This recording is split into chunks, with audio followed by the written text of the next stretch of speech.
ఒక 4 ఏళ్ల కింద కరోనాతోని ఎంత తిప్పల పడ్డామో అందరికీ ఎరుకున్నదే కదా.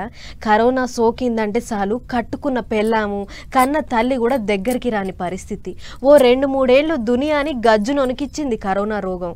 ఇప్పుడు లేకుండా పోయింది అని అనుకుంటున్న యాళ్ళ మళ్ళోసారి కరోనా రోగం పబ్లిక్కు జొరబడుతుందట. గా ముచ్చటేందో అరుచుకునొద్దాం పార్రి.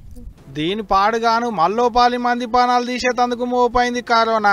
మునుపు పుట్టిన చైనాలనే 4 ఏళ్ల తర్వాత మల్లోపాలి మొలకెత్తింది. హాంకాంగ్, సింగపూర్, థాయిలాండ్ వంటి దేశాలలో గజ్జును ఉనికిస్తుందట. ఆడికెంచి చిన్నగా మన దేశానికి కూడా అంటుకుంది పాడుబడ్డ రోగం.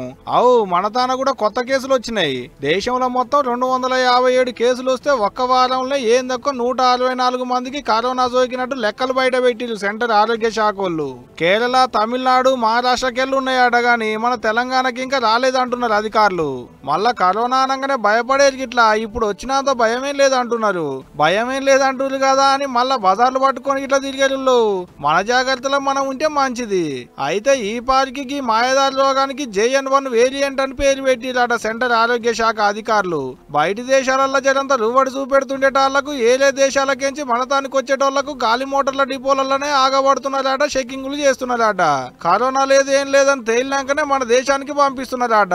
అంటే ఇప్పటి సందే కరోనా రోగాన్ని రానియకుండా అడ్డుకట్టలేస్తున్నారు అన్నట్టు. అంతేకాదు ఆసియా దేశాలలోనే ఎక్కువ అంటుకుంటుందట ఈ రోగం. అందుకనే ముందుగానే మన సెంట్రల్ గవర్నమెంట్ వాళ్ళు లైన్ చేసుకుంటున్నారు అన్నట్టు మన కాడికి రానియకుండా.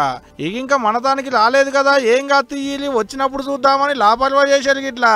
ఎందుకైనా మంచిది ఇప్పటి సందే చాలా మాస్కులు పెట్టుకొని తిరుగురి, ఎప్పటికప్పుడు చేతులు కడుక్కోరి, శానిటైజర్లు రుద్దుకొని దూరంగా కూర్చోరి. కాదని రుద్దుకొని తిరిగి అద్దుకొని కూర్చుంటే అంటే రోగం అంటుకున్నాక మళ్ళీ నెలల పాటు ఎవరి దగ్గరికి రానియరు సుమా. ముందుగా చెప్తున్నా జర పైలం.